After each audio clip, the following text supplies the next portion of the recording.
les oreilles et on se tape les pieds jusque chez lui. En fait, c'est un rituel qu'on soit pur, en fait, parce qu'on dit qu'on prie, on est entre les mains de Dieu. Quand on peut, on fait de l'eau. Après, il y a des ablutions qui sont...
Un petit peu, il y a deux sortes de plafonds aussi. Commandement 3, la traduction littéraire, c'est la paix et la miséricorde de Dieu soit sur vous. Et on souhaite au nom de tous les jeunes de la grande mosquée de Saint-Étienne que la paix soit avec vous. À partir de là, au nom de toutes les sœurs et tous les frères organisateurs et organisatrices de ce rencontre, bien sûr en parallèle avec le Père Joël et le Père Yves, on voulait vraiment vous remercier d'avoir répondu présent à cet appel qui est un appel fraternel avant tout. Voilà, donc tout simplement un grand merci au nom de tous, car je sais que c'est pas évident, on sait que c'est pas évident mercredi à 19h de s'extirper. Il y en a qui sont arrivés en retard, mais ils sont tous excusés. Vraiment, ils sont très excusés. Merci à vous tous de nous accueillir. Alors un petit peu cette soirée, on l'a voulu il y a environ un an. Oui, alors. Donc je suis le Père Joël, je suis prêtre du diocèse de Saint-Étienne et je suis délégué de l'évêque, vous l'avez tous vu, ou ici ou ailleurs, Monseigneur Dominique Lebrun. Donc je suis son délégué pour les relations avec l'islam et les musulmans. Voilà, c'est pour ça que maintenant on me voit souvent ici, ailleurs aussi, mais assez souvent ici. Voilà. Donc suite à l'inauguration qui a eu lieu, comme on l'a dit tout à l'heure, au mois de juin dernier, avec le recteur, Monsieur Marchiche, que vous avez vu tout à l'heure, il vous a salué. Avec le recteur et toute son équipe, on s'est dit, ça serait bien de faire de commencer un bout de chemin ensemble, hein, dans nos relations. Et on s'est dit, pour commencer, faut commencer avec des jeunes. Si on veut que demain, il y ait une grande fraternité, donc on commence avec des jeunes. Voilà. Et j'en ai parlé avec le Père. Alors à partir de là, merci Père Joël, donc à partir de là, le thème en fait, qui nous réunit ici aujourd'hui, c'est un thème qu'on a défini ensemble, avec la sœur Maïla aussi, Bader et Youssef, et on a défini ensemble et qu'on a estimé qui serait le plus à même de nous réunir, c'est comment vivre sa foi aujourd'hui. Voilà, c'est le premier thème qu'on lance aujourd'hui et qui nous permet, je l'espère, de débattre. Enfin, pas de débattre, mais d'échanger plutôt, parce qu'on n'est pas du tout dans un débat interreligieux, on est plutôt dans une rencontre, pour diverger vers justement un point de rencontre qui nous semble primordial aujourd'hui. Donc voilà, donc moi j'aurais aimé qu'on se fasse plus une petite présentation, mais bon, vu qu'on est vraiment beaucoup, je pense qu'on va perdre beaucoup de temps. Donc, par rapport à chaque prise de parole, la personne qui prend la parole va devoir se présenter, dit son prénom. Parce que bon, on a du temps, la seule chose c'est que nous on fait... Walid, il venait en fait de Paris, et alors j'étais halluciné qu'il ait le pèlerinage de Lourdes, et je me dis qu'est-ce que tu fais là? Très rapidement on a compris que bon... Tu l'as pas dit la Mecque, c'est la droite. Et en fait il me disait il était venu en tant que brancardier, parce qu'en fait c'est un pèlerinage donc, religieux qui se fait chaque année. Il y a c'est une grosse organisation, il y a plusieurs donc, centaines, voire des milliers de malades donc, qui sont accompagnés donc, à Lourdes, dans le sud de la France, pour voilà, prier, être accompagnés donc, dans leur foi justement. Et Walid s'était proposé de venir en tant que brancardier pour découvrir un petit peu justement notre foi, parce qu'il ne connaissait pas très bien. Et moi je l'ai vraiment découvert parce que moi j'étais du coup en tant que soignant, enfin médecin là-bas, il m'avait accepté. Et j'ai trouvé quelqu'un franchement d'exceptionnel parce qu'il était vraiment dévoué déjà, je trouvais, auprès donc, des malades. Ça m'avait beaucoup marqué. Et je m'étais vraiment dit qu'on pouvait donc, se retrouver autour voilà, de démarches communes, parce qu'après c'est sûr que dès qu'on parlait, on a beaucoup parlé de religion ensemble, et dès qu'on parlait après c'est sûr de Christ ou autre, de débats de foi plus profonds comme vous disiez tout à l'heure, là c'est sûr que ça divergeait donc assez rapidement, mais après on se retrouvait vraiment, il y avait une réelle sympathie, une réelle, voilà, on était un esprit de corps quoi, donc vis-à-vis des personnes qu'on avait à soigner. Quoi, voilà. Justement, le but précis d'un des projets, le premier projet qui nous a réunis aujourd'hui, c'est de réunir les deux communautés. C'est exactement ce qu'on s'est dit la dernière fois, voilà, c'est exactement ça. La rencontre d'aujourd'hui, c'est pas la rencontre banale, hein, mais c'est vraiment l'histoire de rencontrer l'autre. Mais je ne vais pas dire mieux connaître l'autre, parce que parfois, pour certains d'entre vous, vous êtes jamais venus dans une mosquée. Je pense, pour la plupart d'entre vous. Donc c'est même pas mieux connaître l'autre, c'est peut-être connaître l'autre, tout simplement. Donc, voilà, pour un ajout par rapport à ce que tu disais. Merci. Oui, qu'est-ce que ça représente pour chacun de nous? Comment est-ce qu'on... Alors n'hésitez pas, hein. Nous on est avec le Père Joël, enfin je suis un peu dans les vieux, donc... Non, vous avez un t-shirt Alors, c'est pas obligatoire pour les autres fois, mais c'est l'esprit de corps. Et moi, j'étais tout candide à l'époque, j'ai débarqué, je me dis on va bien s'amuser.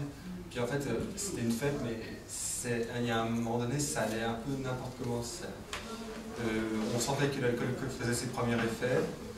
Ça a commencé à dégénérer totalement. À un moment donné, j'étais obligé de quitter la salle. Et puis quand je suis à l'extérieur, je vois quelqu'un d'autre qui est comme ça, qui est dans le même état que moi. Il est hébété comme ça, mais est-ce que tu aimes ce qui se passe là à l'intérieur? Non, je suis désolé, moi non plus je peux pas. Et puis en fait, on a commencé à continuer, on a parlé pendant 2-3 heures comme ça, à l'extérieur, pendant que la fête continuait, on sentait que ça continuait bien fort à l'intérieur. Et puis j'ai découvert qu'en fait il était musulman, il s'appelait Mehmet, c'était un Turc.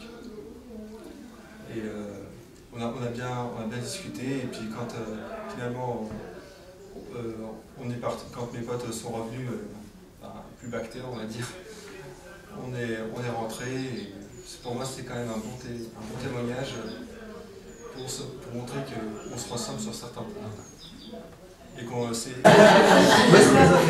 C'est ça, je veux la même. Non, en fait, on se posait la question, en fait, si c'était une fondation Jean-Paul II, qu'est-ce que c'était, quelle était votre démarche par rapport à ça? Moi je vais juste vous expliquer. Alors voilà, qu'est-ce qui est marqué derrière? Pourquoi ça s'est marqué ça derrière?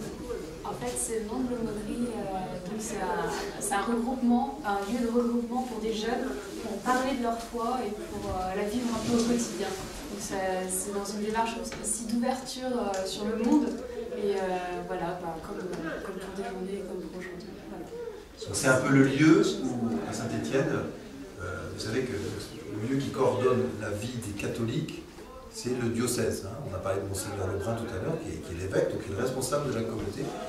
Et moi, une de ma responsabilité comme prêtre aujourd'hui à Saint-Étienne, c'est d'être au service des étudiants qui sont là. Vous savez qu'il y a à peu près 22 000 étudiants à Saint-Étienne, ça fait beaucoup. Et donc il y a un lieu qui se trouve 41 rue du 11 novembre. Voilà, hein, pas très loin entre Tréfilerie. Voilà. Et ce lieu, on l'appelle Campus Jean-Paul II. Jean-Paul II, ça vous dit quelque chose? Jean-Paul II, c'est le pape d'avant Benoît XVI. Et c'est vrai que Campus Jean-Paul II, c'est un peu le nouveau nom de l'aumônerie étudiante. Donc bientôt, ce sera marqué Campus Jean-Paul II. Puis vous avez... Elle pose la question sur l'orange, mais... Alors tu vas en dire un mot, Christine? Alors le Palais du Puy, c'est donc une proposition, une marche pour 12 diocèses. Donc, tu peux peut-être te présenter, Christine, aussi. Donc Christine, je suis aussi à l'aumônerie étudiante avec le père Yves, et c'est pour ça que j'ai le t-shirt, le sweat. Donc tu peux dire, excuse-moi, c'est bien que tu te présentes. Par la communauté à laquelle j'appartiens. Et donc je suis laïque consacrée, donc j'ai une croix qui est sous mon sweat. Et donc j'habite avec une autre sœur, une autre consacrée. Qu'est-ce que c'est qu'être consacrée pour t'expliquer? Nous sommes donc appelés à vivre un célibat, c'est-à-dire à nous donner totalement à Dieu et à répondre à une mission, à un appel. Donc avant d'être à Saint-Étienne, j'étais en Afrique, j'ai passé 4 ans, 2 ans au Congo et 2 ans au Cameroun. Et au Cameroun, les musulmans et les catholiques vivent très bien ensemble. C'est vraiment un pays où l'harmonie entre les deux religions se passe plutôt bien, enfin, surtout dans le sud. Et c'est très beau parce qu'on se rencontre plus facilement, peut-être qu'à Saint-Étienne. J'avais déjà visité une mosquée. Et donc pour revenir au pèlerinage du Puy, c'est un rassemblement qui est proposé à tous les jeunes de la région. Donc c'est pas seulement Saint-Étienne, Montbrison, mais c'est vraiment jusqu'à... La vie sur Terre est un temps pour apprendre à se préparer à vivre avec Dieu, en fait. Et donc cette dimension de... On est en marche, quoi. C'est une belle image de dire que la vie chrétienne, la vie de croyance, c'est vraiment une marche. On apprend à vivre en disciple de Jésus. Dans le même sens et en plus fort, il y a ce qu'on appelle les JMJ. On voit un certain nombre d'étudiants. Qui va y aller? Il y en a parmi vous qui vont cette année? Oui. Qui est allé? Non mais alors, JMJ, qui a participé? Il y en a qui ont participé. Alors expliquez ce que c'est que les JMJ. Différents échos. Les GMJ, c'est l'appel du pape pour rassembler tous les jeunes du monde entier. Voilà, les GMJ, c'est les Journées mondiales de la jeunesse, lancées par le pape Jean-Paul II. Et c'est un grand événement jeune, vous en douterez, pour pouvoir mieux se voir, faire aussi de grandes célébrations. Je pense notamment aux derniers jours. Et en tout cas, c'est très sympa de voir qu'on est vraiment nombreux du monde entier, parce que généralement, on est 1 500 000. Et c'est vrai que c'est plutôt impressionnant à voir et surtout à vivre. Et malgré toutes les contraintes qui se posent à un si grand rassemblement, c'est quand même de très bons souvenirs dans le monde entier. Alors, qu'est-ce qui est peut-être ça peut être intéressant, quelques échos, puisqu'il y en a plusieurs. Pierrette, non oui, ou Charlotte. Alors, vous dites, à chaque fois que vous vous présentez, vous dites votre prénom, ce que vous faites, c'est pas mal. Moi, c'est Charlotte, je peux de la fille. C'était vraiment génial. C'était une super expérience de pouvoir se retrouver comme ça à 2 millions de jeunes, de voir qu'il y avait des jeunes vraiment de toutes les nationalités, de tous les pays. Et notamment, moi j'ai des amis qui ont vu des Irakiens et des Américains agiter leur drapeau ensemble, prendre des photos ensemble. C'était vraiment un lieu de paix et de joie, de rencontre. Vraiment, ça vaut le coup. Et vraiment voir qu'on n'est pas tout seul, ça permet de se soutenir aussi. Les échos que tu viens de dire, c'est exactement les mêmes échos qu'un ami m'a dit lorsqu'il est parti au Hajj. C'est exactement ça. C'est exactement la phrase qu'a dit. Pouvoir prier. Le pèlerinage. Le pèlerinage à la Mecque. Il a exactement la même sensation de pouvoir prier à côté de personnes qui ne parlent pas du tout le même langue, qui ont une langue commune de croyance. Maintenant, juste si vous me le permettez, parce que je suis désolé, par défaut je suis le modérateur. On m'a élu pour... voilà. Je suis désolé, mais je suis obligé de revenir un tout petit peu sur comment vivre sa foi. Alors moi, il y a une question qui revient en parallèle, c'est est-ce que nous, en tant que jeunes croyants français, est-ce que c'est facile de vivre sa foi ici, en France? Ah, bonne question. J'avais juste une question, après d'un point de vue pour les musulmans, du coup, quelle est la... Exactement pareil. C'est pareil, c'est exactement pareil, avec une seule petite parenthèse, parce que moi j'ai présenté, je m'appelle Absamad. Alexandra. Absamad, qu'est-ce que tu fais là? Je dirais c'est une marche, mais Absamad, je suis comptable. Je sais pas qui cherche. C'est une marche, et c'est précisé plusieurs fois dans le Coran, c'est une marche sur une sorte de pente, qui est la vie. Et souvent, on a cet exemple, la vie est une pente, elle est difficile, et la seule chose qui nous permet d'avancer, c'est notre foi. Avec notre foi qui nous délaisse des choses de la terre, on a une sourate qui parle beaucoup de ça, c'est la cité, où là, il y a vraiment ce terme-là. Qu'est-ce que cette montée? Dieu, il dit dans le Coran, qu'est-ce que cette montée? Cette montée, c'est un cheminement où on se délaisse, où on libère l'esclave, où on aide la personne qui est dans le besoin, où on aide la personne qui est dans le besoin avec une précision en période de disette. C'est-à-dire cet effort personnel qu'on fait sur nous-mêmes, c'est ça, cet islam qui vous aide à surmonter cette vie-là. Donc c'est une marche sur une montée rude, qui est la vie. C'est la seule variance qu'on va dire par rapport aux propos, mais je pense que ça doit être dans le même sens que... Parfois ça monte, parfois ça monte. Toute la vie est censée être comme difficile. La seule chose qui la simplifie, c'est sa foi. Je peux te présenter, j'ai parce que là, tu m'en prénom, je me présente, donc moi c'est Hassan, donc je suis technicien en frein industriel et j'ai 26 ans. Et puis ma question donc c'était, vos prières, elles sont composées de quoi en fait? Dans vos prières, vous dites quoi? Parce que... Un temps où on se confie vraiment à lui. On lui dit toutes nos petites peines, nos joies de la journée. Et on lui confie tous nos problèmes. Après, il y a des prières où on essaye vraiment de parler à Dieu par les prières qu'il nous a enseignées. Nous, c'est par les prières que Jésus-Christ nous a enseignées, notamment le Notre Père, qui est une prière qui est toujours dite depuis 2000 ans. Et après, il y a aussi des prières, des louanges, où on rend grâce à Dieu vraiment pour toutes les grâces qu'il nous donne chaque jour et tout le temps.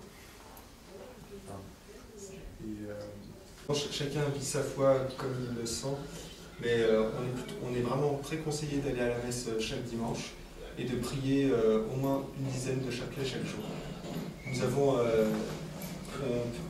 le chapelet.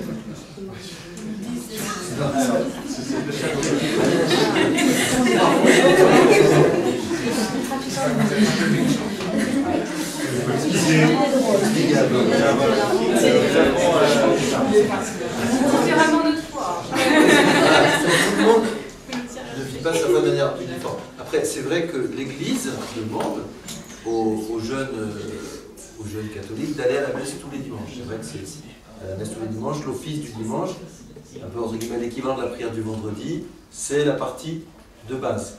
Après, chacun peut prier chaque jour, un quart d'heure, 5 minutes, 1 heure, enfin, voilà, en fonction de son état de vie aussi. C'est sûr que les prêtres, le Père Joël et moi, on prie plus, je pense, que les jeunes qui sont étudiants. Le moment de prière, c'est plus le matin, quand on se lève, à midi aussi, et le soir. Hein. Donc le soir, on fait un petit peu le point de sa journée. Hein, voilà. Donc bon, c'est vrai que ça c'est un peu propre aux prêtres et aux religieux, mais un certain nombre de jeunes aussi vivent cela quoi, à leur manière. Quoi, hein. Alors on peut même dire, hein, pour être plus précis, enfin sans rentrer trop dans les détails, pour les prêtres, on a 5 prières par jour. On a la prière de l'aude le matin, dimanche, la prière de milieu du jour, aux environs de midi, la prière des vêpres le soir, au coucher du soleil, la prière de compli, juste avant de se coucher, enfin dormir, et puis la 5e prière qu'on a, c'est l'office des lectures, c'est une méditation à partir de la Bible, et puis de textes qu'on appelle des pères de l'Église, c'est-à-dire ceux qui ont réfléchi, qui ont médité la parole de Dieu. Voilà. Et puis les moines, alors les moines, je ne crois pas qu'il y en ait beaucoup ici qui fassent les 5 prières par jour. Un jeune peut prier quand il veut, dans la journée, là où il est. Bon, je ne sais pas, vous êtes sur une montagne, et là vous pouvez avoir une prière de louange devant la création, quoi. Hein. Voilà, c'est... Je suis d'accord, c'est important ce que vous dites, avec un calendrier liturgique précis, et des textes qui sont différents chaque jour. C'est un petit peu notre grande horloge chrétienne, donc les moines, mais nous on vit un rapport au temps et au monde un petit peu différent dans nos prières. Enfin, c'est plus personnel en tant que laïc. Voilà. Après, rien ne nous empêche d'aller voir des moines en retraite, de prier avec eux. Ils sont ouverts, mais après, c'est plus leur mission que la nôtre. Après, voilà. C'est vrai qu'il y a un petit peu cette dimension de ce qu'on appelle consacré, hein, comme Christine ou moi-même, ou le Père Joël, on est consacré à Dieu d'une manière particulière. C'est pour ça qu'on est célibataire, qu'on a choisi de se donner totalement à Dieu. Alors que quelqu'un de laïque, la plupart des gens qui sont chrétiens peuvent se marier. Le mariage est quelque chose de très beau, du point de vue de la foi chrétienne. Mais certains décident de se consacrer totalement à Dieu. Parce que c'est vrai qu'on peut dire que la vie chrétienne, c'est aussi une vie, bon, je parlais tout à l'heure d'un chemin, c'est une vie où on recherche à s'unir à Dieu, être uni à Dieu. Et pour nous, le paradis, c'est l'union à Dieu. C'est l'union à Dieu. C'est vraiment ce mystère, une union à Dieu qui est une union spirituelle, ce qu'on appelle une communion. C'est pas un lieu, c'est un état. Un état où on rentre dans une communion d'amour avec Dieu. Moi, je dis... Ce qui est une coïncidence, c'est que nous aussi, on a 5 prières qui sont pour nous obligatoires. C'est tout musulman, ils doivent faire ces prières-là. Donc la première, c'est la prière de Sobah, qui est au premier rayon du soleil. Ensuite, la prière de Zohar, qui est au déclinement du soleil juste après le zénith, au zénith. L'Asr, qui est juste avant, un peu avant le coucher du soleil. Le Maghrib, c'est au dernier rayon du coucher du soleil. Et l'Aïcha, qui est au début de la nuit, vraiment, parce que le ciel commence à s'étoiler. Mais je pense, c'est des prières qui sont obligatoires. Je pense que, en fait, ces prières, c'est pas un hasard, en fait. C'est simplement, ça s'enracine dans la tradition juive. Nous sommes musulmans et chrétiens, nous avons tous un enracinement dans le judaïsme. C'est clair. Et dans le judaïsme, on retrouve ces prières qui rythment le temps. C'est un phénomène assez naturel. Le lever du soleil, le coucher du soleil, le zénith. Donc, c'est pas un hasard. Je crois qu'il y a une tradition qui a été... On sait bien, nos religions, elles s'enracinent dans une tradition profonde. Je crois que quelqu'un... Tu voulais pas Pierrette, non Pierrette, vas-y. Avant moi, il y a... Alors, c'est du matin, c'est du soir, parce que aujourd'hui, avec les nouvelles technologies, les iPhones, la télévision, ainsi de suite, comment on fait pour gérer justement ce quotidien avec les nouvelles technologies? Je m'appelle Delphine, je suis diététicienne. Donc en fait, je pense que comme ils ont dit, en fait, la prière après ça devient personnel. Donc je me dis par exemple, moi j'aime bien le matin, quand j'arrive au travail, de pouvoir lire la parole du jour. Donc en fait, chaque jour il y a tout le temps une parole de Bible qui est donnée. Des fois c'est à la messe qu'on la lit, ou des fois on la lit soi-même, c'est la parole du jour. Donc je commence par ça, et après, je peux faire une petite prière derrière. Donc là, c'est sur mon lieu de travail. Je prends 2 minutes, je fais ça. Et après, il peut y avoir une prière qu'on fait aussi en allant dans l'église, par exemple. Parce que la prière, en fait, elle est définie comme un moment de grâce, donc de rendre grâce. Un moment où on fait nos petites demandes, parce que dans chaque prière, il y a souvent une petite demande. Et après, il y a un moment aussi où on attend pour recevoir, en fait. Pendant la prière, on se tait, on est reposé, on se recueille. Et là, on médite sur soit ce qu'on a lu, ou soit on attend aussi qu'il peut y avoir, il y a des gens aussi qui ont des paroles qui leur viennent dans la tête, ou on réfléchit à un truc. Par exemple, on peut dire... peut être un moment de méditation et se dire ah bah tiens, j'ai pas appelé quelqu'un, ça fait longtemps que j'ai pas pris de ces nouvelles. Donc comme ça pendant la prière ça vient, et puis en sortant de l'église ou en sortant de ce moment de prière, on se dit on va appeler telle personne, et des fois ça se trouve que cette personne-là avait besoin de quelque chose, et ça c'est ce qu'on a reçu pendant le moment où on méditait en fait. Comment est-ce que tu expliquerais pour toi la prière par jour, qui est obligatoire, plus cette prière, d'autres prières qui sont un peu plus la salat. Après, on a un autre terme qui est tout ce qui est invocation, adkar. C'est-à-dire que c'est des rappels qu'on doit se faire quotidien. Le matin, le soir, les prières, la lecture du Coran, les demandes de pardon, les demandes de satisfaction de Dieu, de grâce. Et c'est des choses qui ne sont pas obligatoires, des choses qui sont un plus. On a dans la tradition prophétique qui se faisait de manière perpétuelle. Le prophète, chaque matin, au réveil, il avait ses invocations qu'il disait à chaque matin, en remerciant Dieu de l'avoir réveillé, du sommeil, des choses comme ça, le soir avant de dormir, au coucher du soleil. Et ces deux choses chez nous qui sont différenciées. Il y a le rituel obligatoire, qui est les 5 prières par jour, plus ce qu'on dit, c'est l'invocation, qui se fait dans la prière, dans la lecture du Coran, dans des demandes de pardon, dans des demandes juste de l'évocation de Dieu, dans la méditation, dans l'invocation. Demander à Dieu ce qu'on veut, pour nous, c'est on résumerait ça dans la prière, mais c'est un terme à part et différencié. Lever les mains et demander à Dieu quoi que ce soit, c'est à la limite de l'obligation chez les musulmans. Et on a aussi une chose, par exemple, on nous dit la lecture du Coran, et ça c'était une question que je voulais poser moi, parce que chez nous, nos savants, de manière claire et nette, disent qu'une personne qui ne finit pas la lecture du Coran une fois par mois est considérée comme un insouciant. Donc la relation au Coran, elle est obligatoire. Donc moi, je voudrais connaître cette relation à la Bible que vous avez.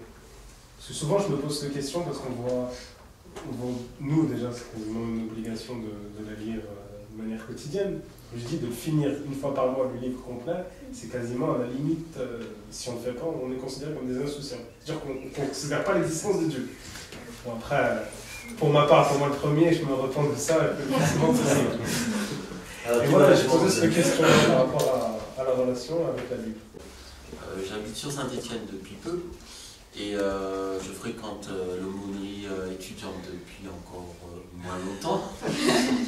Et depuis en fait septembre, je suis en formation en BTS donc sur Saint-Étienne. Et j'ai envie de te dire, enfin en tout cas pour ma part, qu'il faudrait que je compte le nombre de mois, voire le nombre d'années à repentir, parce que je n'ai, pour ainsi dire, jamais lu la Bible en entier.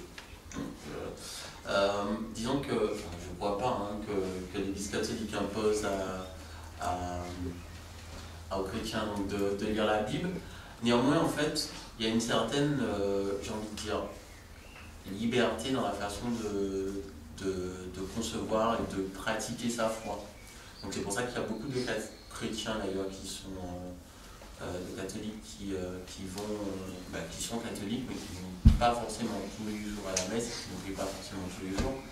Donc on a effectivement les 10 commandements et donc ce rituel tous les dimanches de devoir aller à la messe, donc de célébrer le sabbat, le jour du Seigneur.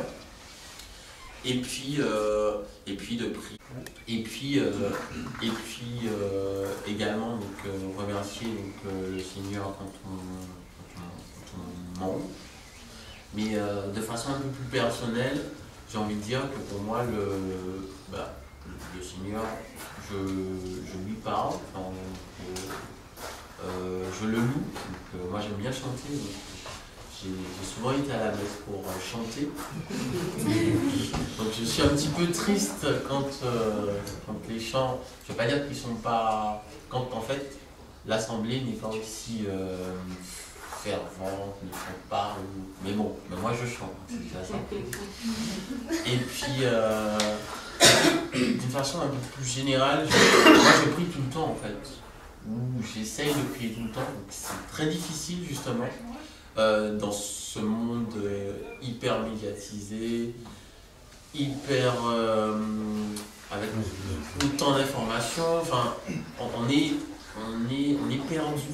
Et moi, je l'ai vécu d'ailleurs dernièrement et je le vis assez souvent, c'est-à-dire que entre 2000 et maintenant, il y a combien? Il y a des centaines de portables qui sont sortis, il y a un boom d'internet, la radio, la télé, et en fait on a tellement de choses en fait, le monde est tellement présent, j'ai envie de dire chez nous, ou en nous quasiment, enfin, puisque avec le portable sur soi, j'ai envie de dire que le portable est quasiment nous, donc qu'en fait on a tendance à oublier, enfin, pour ma part, j'ai tendance, et je le constate d'ailleurs avec certains de mes amis, à oublier en fait qu'il faut aller à la messe, ou qu'il faut prier, ou on a d'autres choses à faire. Et en plus d'avoir d'autres choses à faire, on a tendance à perdre un certain nombre de ces valeurs, de ces repères, parce qu'il y en a d'autres beaucoup plus agréables, beaucoup plus divertissantes qui prennent le pas.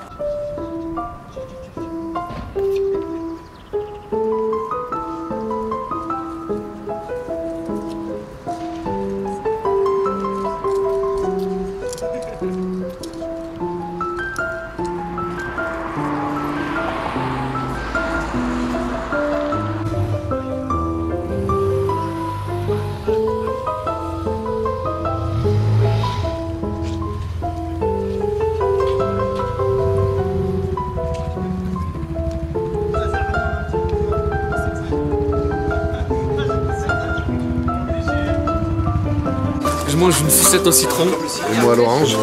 Lui à l'orange. Et vous pouvez voir les chrétiens en orange. Donc c'est pour dire qu'on est fraternels. Nous sommes ensemble. Les oranges représentent les chrétiens. Les jaunes représentent les musulmans. On est ensemble. Et le problème, en fait, ce qui se passe, moi, ce que j'ai pu constater, c'est que on est tous inconnus l'un de l'autre. C'est le problème, il est là. C'est que moi, je connais pas, comme là, les prières christianistes, moi, je savais vraiment pas ce que vous dites dans vos prières et tout. Et déjà, le fait de ne pas connaître la personne qu'on a en face, il y a certaines personnes qui se permettent de juger des personnes sans vraiment les connaître. D'où les médias.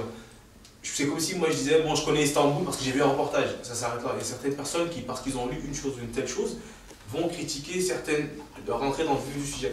Après, le problème, moi je pense vraiment, si on se posait vraiment les questions, à voir la personne qu'on a en face de nous, à plus la connaître, chacun pourra pratiquer sa foi comme il veut. Il y a beaucoup de musulmans que je connais qui ont peur de pratiquer leur prière parce qu'ils s'imaginent, je suis là, il faut que je fasse ma prière. Les gens me regardent, ils vont dire quoi? Ils vont dire, oh, mais lui, il est... Bon, vous avez vu comment on fait nos prières. Donc si je commence à faire un prière au milieu de... Alors, ce que vous avez jamais vu, tout le monde va reculer, ils vont dire, bon, lui, il a envoûté. Ou... je veux dire, et c'est pour ça, il y a trop de questions, pour un petit pays, la France, il y a trop de questions de religion à l'autre religion. Il n'y a personne qui se... Il n'y a rien qui fait le lien, en fait. Endroit. Et je me dis, c'est... Bon, il faut faire connaître ça aussi, hein. Des petits groupes comme ça qui se retrouvent, c'est comme ça qu'on arrivera à quelque chose de plus fort, de plus beau. Du respect dû à Dieu. Et ça, moi, je trouve que j'aime bien que les frères musulmans ils m'aident à retrouver ce sens-là. Donc c'est vrai que c'est ce qui me touche à chaque fois que je vois. Et puis alors, peut-être il faut expliquer pourquoi est-ce que vous êtes tous collés les uns aux autres. Ça, je le dis, mais je ne pas que ce soit Nous, on aurait plutôt tendance, quand on arrive un peu en retard, comme ce fut le cas ce soir de certains, nous, on aurait plutôt tendance à se mettre un ici, un là, un là, un là. Vous êtes... Bien dans les... C'est bien dans les... Tout à fait. Ouais, c'est pour surtout montrer aussi que personne n'est plus en avant que l'autre. Mis à part le imam qui est donc l'imam, donc ça vient du fait de imam, c'est celui qui est à l'avant, c'est celui qui guide la prière. Ensuite le reste, c'est très important de faire une propre ligne unie. S'il y a une place vide, on ne commencera pas une deuxième ligne. La place vide doit d'abord être remplie avant de commencer la deuxième ligne. C'est très important. Ça. Mais il y a un sens encore plus. Pour le partage, en fait, c'est que après sa mort, c'est tout ce que la sunna qui explique le Coran. Par exemple, une sunna par rapport à la prière, c'est que le professeur Aslamine a dit, on se met toujours dans les deux côtés droits de l'imam. C'est-à-dire que l'imam, il n'a pas un côté gauche et un côté droit, c'est-à-dire les deux, c'est de deux côtés droits. C'est-à-dire qu'on a toujours l'association de celui qui vient le deuxième rang, automatiquement la première personne se met automatiquement derrière l'imam. C'est qui va venir la deuxième à droite et l'autre à gauche, et en fait, pour que ça soit à la fin homogène. Pourquoi on se colle, on se touche? En fait, il faut que la prière, qu'on est devant Dieu en train de prier, en fait, on est comme un seul mur. C'est comme à l'armée, en fait. On laisse pas, ce qu'on a dit, on laisse pas Shaitan passer entre nous. C'est qu'on est tous solidaires l'un avec l'autre. Pas que le démon puisse passer. Voilà. Et aussi, et aussi qu'il y a une deuxième chose, que n'importe quelle classe sociale, on se touche. Si vous remarquez, il y a des personnes qui ne font même pas approcher à 2-3 mètres, à 10 mètres. Et là, à la prière, on est tous pareils. On est tous collés l'un à l'autre. Ça montre qu'on est tous à pied d'égalité. Je voudrais rajouter un point aussi sur la prière, parce qu'on traduit le mot salat par prière, mais c'est plus le terme liaison. La prière, en fait, la salat, c'est un lien qu'on a avec Dieu. Normalement, quand on est dans la prière, on se libère, en fait. Parce que justement, lorsqu'on sort, on peut aller devant l'autoroute. Hein. C'est pareil la vie. Tout le monde court à ses occupations. Lorsque dans la prière, c'est une station, en fait. C'est une station où on trouve la quiétude et la sérénité. C'est d'ailleurs un des piliers de la prière, c'est la quiétude et la sérénité dans chaque geste. Normalement, une prière qui est précipitée, c'est pas une prière correcte. La prière qui est correcte, c'est la prière qui est faite avec quiétude et vraiment concentration et humilité. C'est un moment vraiment où on se rapproche de Dieu et c'est le moment où on parle à Dieu. Il est dit que pour parler à Dieu, il faut prier, et pour entendre Dieu nous parler, il faut ouvrir le Coran. Et là, on dit, comme vous disiez tout à l'heure, en ouvrant la Bible, c'est la parole de Dieu, donc c'est le Coran, ce sont les paroles donc sacrées de Dieu. À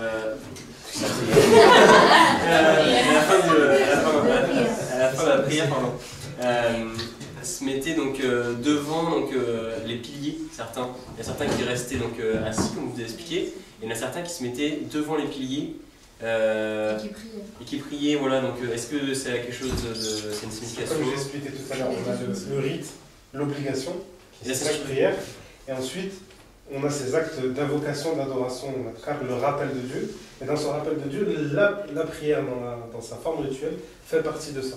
Vous aurez aussi des gens, quand on a fini la prière, vous aurez remarqué, tout le monde ne s'est pas levé et est parti d'un seul coup. Pourquoi? Parce qu'on reste, parce qu'on a une recommandation en tant qu'on doit rester et faire des invocations. On utilise les doigts ou des chapelets pour aussi invoquer avec des formules appropriées par rapport à cette période-là. Il y a des éloges, il y a de la louange et il y a de la glorification. C'est les trois formules après chaque prière. Mais il y a des invocations précises qui ont été dictées dans la tradition prophétique par rapport à cet acte-là. C'est comme toujours chez nous, il y a deux règles. On a le lien, comme chez tout le monde je pense, il y a le lien spirituel, le lien vertical avec Dieu et le lien horizontal entre les hommes. Dans le lien horizontal entre hommes, on est quasiment libre de tout. Comme dirait un savant, on est libre de manger tout ce qu'il y a, sauf la viande de porc. On est libre de boire tout ce qu'on peut, sauf l'alcool. Alors que dans le sens inverse de tout ce qui est rituel, c'est délimité par la tradition prophétique. On ne peut pas diverger. La prière, c'est comme ça qu'elle s'effectue. Le Coran, il se lit en arabe. Il se lit en arabe en priorité. Ensuite, en français, on n'a pas la capacité. Mais le Coran est en arabe. La prière doit être récitée en arabe. C'est des choses, le rituel pur est dicté. Et voilà. Donc les prières qui sont comme ça, c'est de l'invocation suivie de la tradition prophétique. Merci. Excuse-moi, expliquez. Pas obligatoire. Aussi pourquoi ils se mettaient vers les poteaux en fait et pas à n'importe quel endroit aussi. Ah, oui, ça c'est pour pas qu'ils soient gênés dans la prière.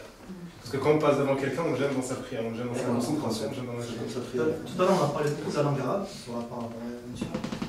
mais par rapport aux invocations, parfois on n'est pas obligé de le dire en arabe, car Dieu, il comprend toutes les langues. Donc par rapport au rituel, à la lecture, on est obligé de le faire en arabe littéraire, par contre aux invocations. Mais quand même, la priorité. La priorité, c'est d'aller vers. La meilleure des choses, comme on dit, la recommandation supérieure, c'est toujours l'utilisation de la langue arabe, dans tout ce qui est rituel. Car c'est la langue qui est. Le souci qui se passe, pour le musulman, malheureusement, c'est pas aussi facile. C'est pas que c'est pas aussi facile en fait, parce que notre religion est facile. Mais c'est qu'on nous met tellement de bâtons dans les roues que, comme il a dit tout à l'heure, tu vas me dire, on ne peut pas aller dire j'ai travaillé dans la même boîte qu'une des sœurs.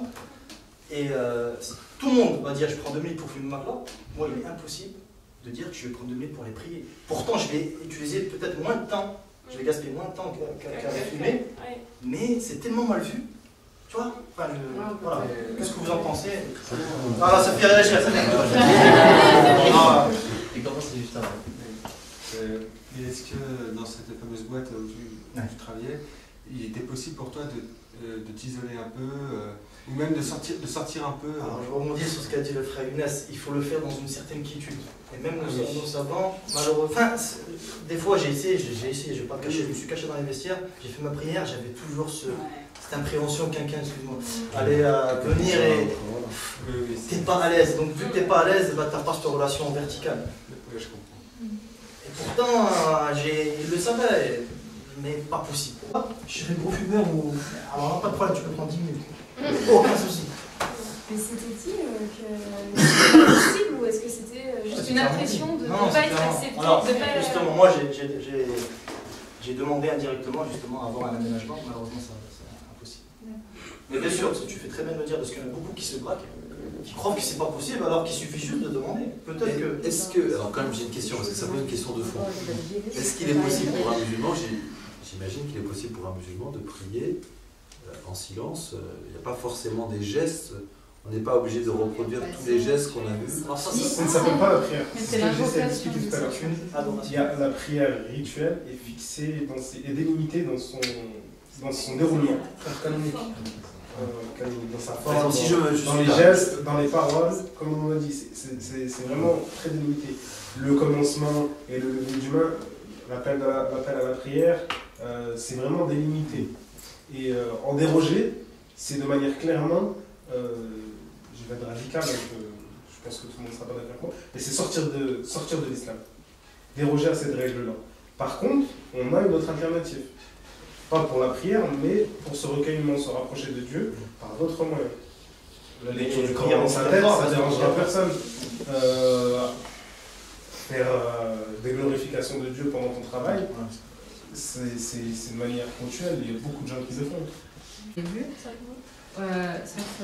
Ouais. Et nous, on les voit au quotidien. Et en fait, pour nous, c'est aussi c'est un peu un handicap. Parce que nous, notre foi, on a un problème avec ça. Ouais, elle est visible et du coup, ça nous empêche de faire plein de choses. On ne parle pas que de la prière, parce que déjà, il faut s'isoler pour faire la prière. Et même pour avoir un voile sur la tête, déjà, on est mal vu. Après, on ne travaille pas. Quand notre employé il apprend qu'on a un voile, je ne sais pas pour certaines, mais c'est vraiment mal vu. Ouais, et des fois, on peut faire notre emploi par rapport à ça. C'est pour ça que Xavier, ce qu'il disait, je te rejoins totalement ce que tu dis. Mais tu parlais de visibilité, je ne suis pas obligé de. Mais il y a certaines confessions qui sont par défaut, c'est pas nous qui l'avons choisi, mais on a choisi de choisir ce chemin. Bon. Moi, prier à une heure précise, normalement, c'est très conseillé de le faire si c'est 1h32, je dois, à un moment, donc logiquement. Bon, bien sûr, il y a beaucoup d'aménagements, heureusement. Moi, j'ai jamais après fait une manifestation pour faire la prière dans ma boîte, non. Je rentrais le soir, je rattrapais mes prières, c'est totalement autorisé, c'est même conseillé parfois pour ne pas perdre son emploi et pouvoir nourrir ses gamins. Bon, bref. Mais malheureusement, voilà, l'un des aspects de pratique, c'est de mettre un voile pour les sœurs. Donc c'est pour ça que je te dis, moi j'ai vécu en Angleterre, là-bas il n'y a pas ce souci. Tu peux aller fumer ta clope comme tu peux aller prier. Tu peux te mettre, tu vois, je veux dire, moi je pense qu'en France, malheureusement, c'est pour moi le meilleur pays au monde par rapport au droit de l'année. Bon, j'ai coupé la sœur, je suis désolé, mais on t'a pas entendu, j'ai coupé la sœur à Non, parce qu'à côté de ça, on vit des moments où on est restreint dans notre foi et on vit aussi des moments où on est carrément respecté.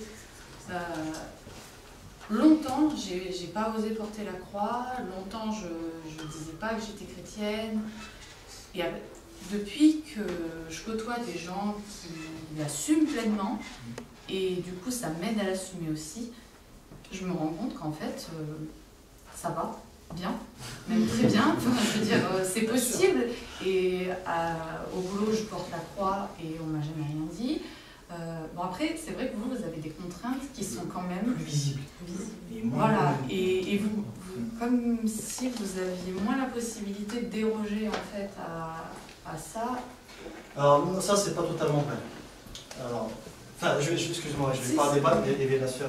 Mais c'est pas totalement vrai parce qu'il y a des priorités. Une sœur qui a un voile et qui ne peut pas aller à l'école, elle a l'obligation, dans certains cas, s'il y a vraiment de plus aller vers la science que vers son voile. Pourquoi? Parce que peut-être que grâce à cette science qu'elle va apprendre, elle va la diffuser et la transmettre à ses enfants et à d'autres, tu vois. Donc, il y a un savant, jusque c'est Ibn Taymiyyah, je crois bien ce qu'il a dit, le sang d'un érudit est plus sacré que le sang d'un martyr, c'est ça? Ou d'un croyant. Pour te dire, l'encre d'un érudit, elle est magnifique cette phrase, l'encre d'un érudit est plus sacrée que le sang d'un martyr. C'est très très lourd de conséquences. Bon, je suis désolé, mais. C'est une parole. C'est une parole, d'accord.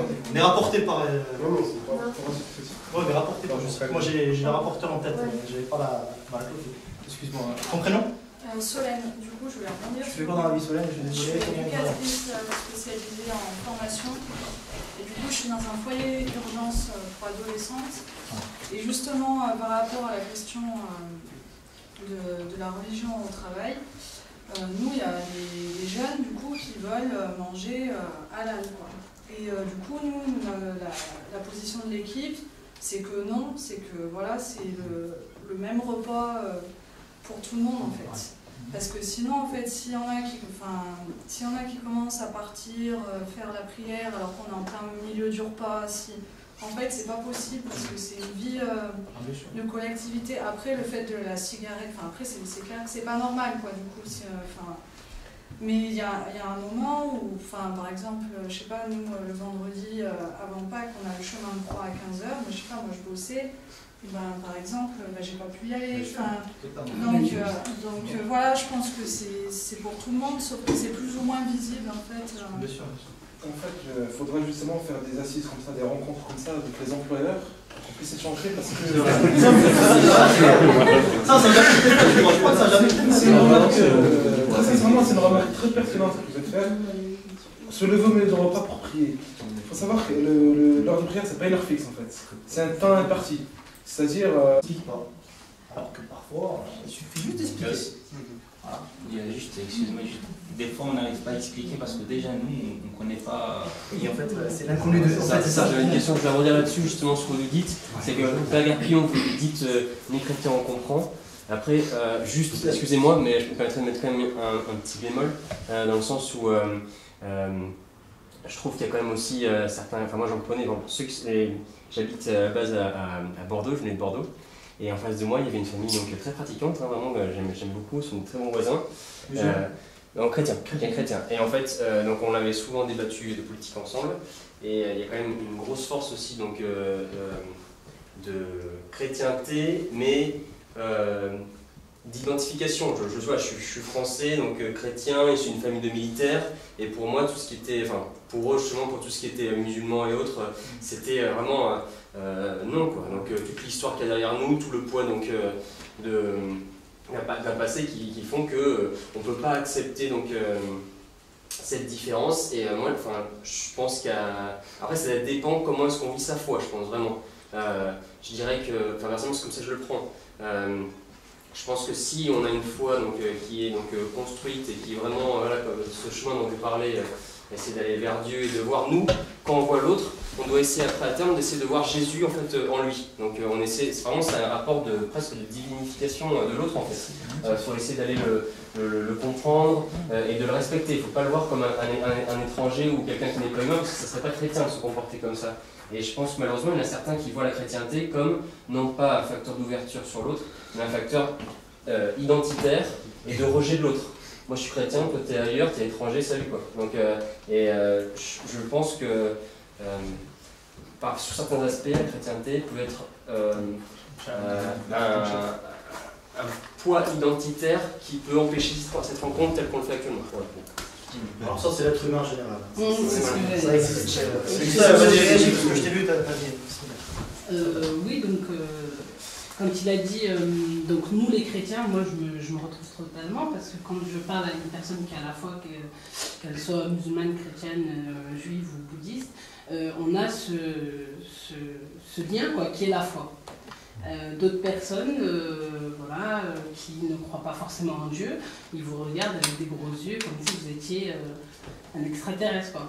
Comme si Dieu, ah ouais, Dieu, ok, d'accord, elle croit en Dieu, comme en 2013, elle croit en Dieu.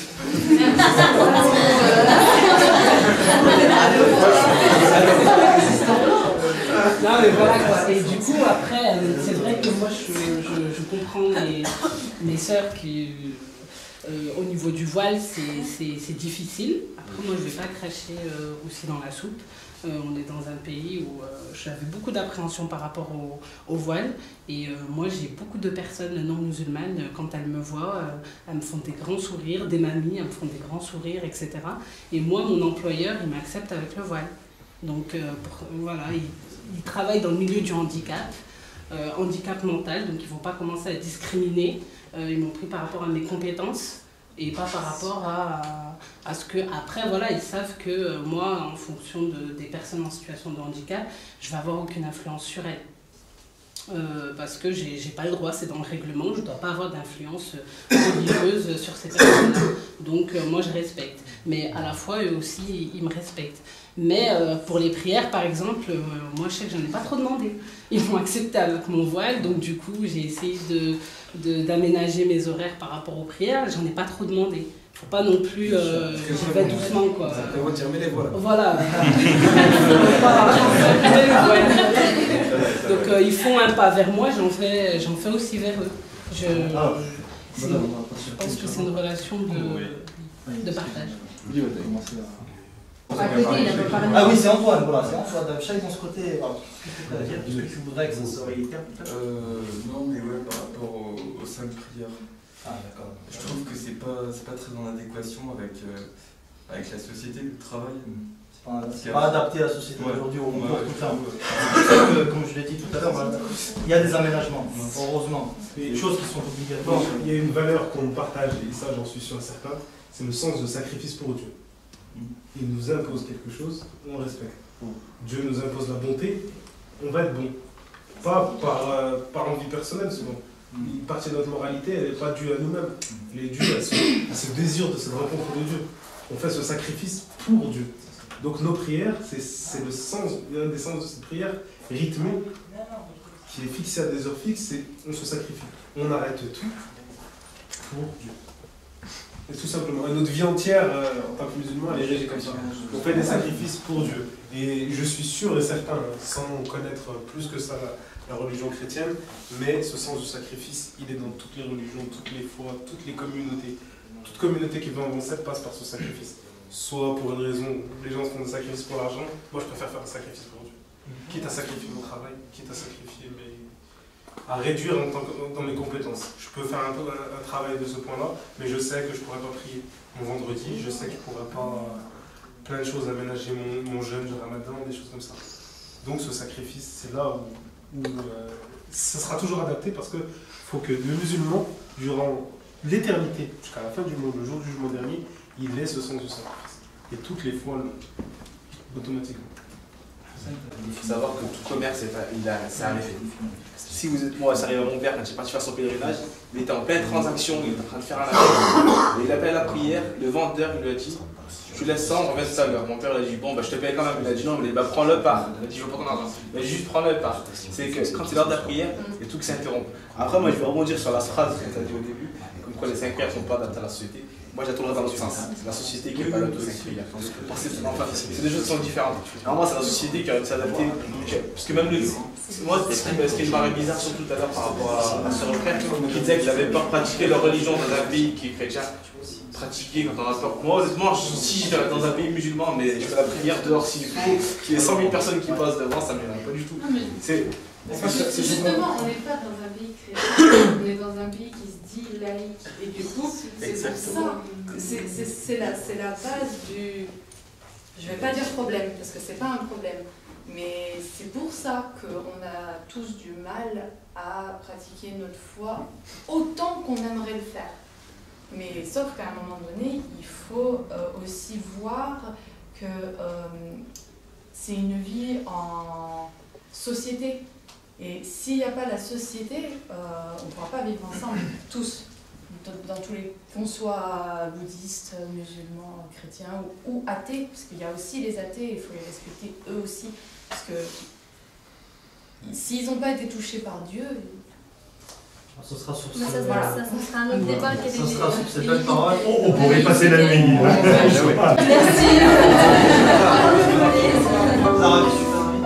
suis professeur des écoles. À refaire. À refaire. Qu'est-ce que tu fais ce matin? Je suis étudiant à l'état à refaire. Alors justement, on est tous d'accord pour, je pense, refaire. Maintenant, c'est la question qu'on se posait. Quand? Quelle fréquence? Alors, nous, avec septembre, il y avait septembre qui était sorti. Je pense qu'avant, c'est comme on a fait la première fois, on s'est rencontrés, on a défini cette date. Je propose qu'on part au jour d'aujourd'hui, on se retrouve, et après chacun déjà s'occupe par personne d'entre eux. On décide après quoi de la suite. C'est déjà bien. Est-ce que ce serait pas mieux de fixer une date des approches? Je pense que ceux qui sont là comme ça, bon après on sera peut-être pas tous là, on verra, mais ça permet de poser. Je sais pas, qu'est-ce que vous en pensez?